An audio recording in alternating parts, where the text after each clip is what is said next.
carry the God life. So you live like a God man. That's why the things Jesus was doing before, he now start telling us to do it. He said, lay hands on the sick. He said, don't worry, they will recover. Because there's another life powering you now. Lay hands on the sick. How will they recover? He said, cast out death. That means when you talk now, your voice is beyond volume. The same way his voice is spirit and life, yours too becomes spirit and life. In Luke 16:10, he said, when they hear you, they hear me. So when I talk, you can hear God. And demons will respond. When I touch the sick, the same way he touched the sick, the same response will happen, because I now have the life of God. So the reason Jesus resurrected was to bring you into a new class. Paul calls us the new creation. We are a new species of beings. We were created in Christ, Ephesians 2:10, unto good works. So it's what he was doing that we now continue. We now take over on his behalf. He said, occupy till I come.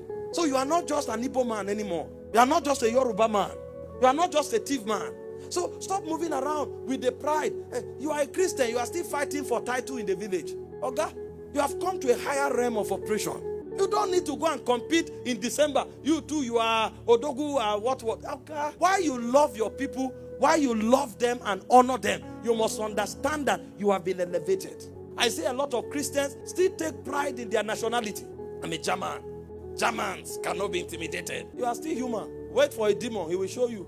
You need to see those who think they are Americans. They think the passport is a ticket to heaven. So they move with confidence. They want you to ask them which country you came from. The other day, we mistook one for Nigerian. He said, no, I'm not. I'm an American. I say, why don't we fight it? Now, am I saying don't be patriotic? No, be patriotic. I love Nigeria. I'm proud and happy that I was sent through Nigeria. But I know that beyond being a Nigerian, I'm a citizen of heaven. I'm a citizen of Zion. When I come among the angels, I'm not a stranger. They recognize me. My family is not just earth anymore. The Bible said in Ephesians 3, if you read from verse 15, Paul said he was praying for the church, of whom the whole family in heaven and on earth is named. So some of your relatives are in heaven. Not just the spirit of just men made perfect. You have come to Mount Zion, the city of the living God. That's where you are now. You are part of an assembly that is celestial in nature. This is why you know that when things go wrong, you can have backup from anywhere. I can have backup from men, and I can have backup from the spirit realm. I can have backup from the angelic quarters. I can have backup from anywhere at any time.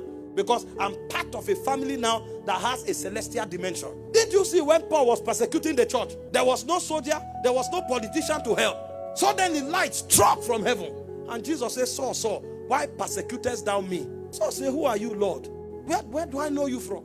Have I met you before? Who are you? And they say, I am Jesus whom thou persecutest.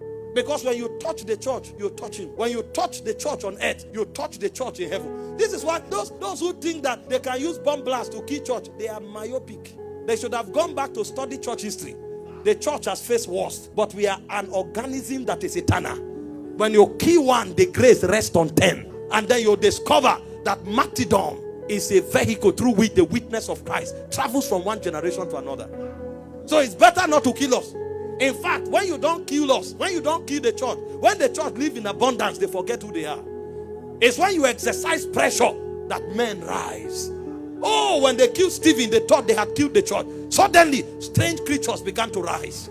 A man rose called Paul. He was encountered on the way. When Paul spoke, they said, the gods have come among us. He tapped into a wisdom that Stephen never knew existed. Strange guys began to come out. Men who took cities. Suddenly you heard, Philip went to Samaria. The guy was just an usher. But after they killed Stephen, something fell on them. The Bible said they took the whole city. The whole city. One man. No flyer. There are dimensions that will wake up. They will regret that they attacked us. We are not saying it's a blessing that we are attacked. But when they touched us, they awoken something that is ancient. Powers of the ages to come. The things that they have never seen. We rise from among men. That's when you will see a man become a system. A man become an immortal among men. Somebody can shout, the heaven will shut. Those generations are still ahead of us. You know why? The Bible says behind them is a desolate wilderness. It said, but before them is the garden of the Lord. You thought you saw something in Elijah. Wait for the generation coming. You thought you saw something in Moses. You thought you saw something in President Dahosa. You thought you saw something in Baba. Wait for the generation coming. An awakening is at the corner. A generation of men that are born in the spirit, walking on earth, but their head is in the galaxies of God. They will walk through time again. He rose to make you an immortal. The Bible said he has swallowed up death and he has brought immortality to light through the gospel. 2 Timothy 1 verse 10. You will see men will rise like immortals. They will catch things in the spirit. Things that cannot even be taught with articulate utterance. But these are provisions in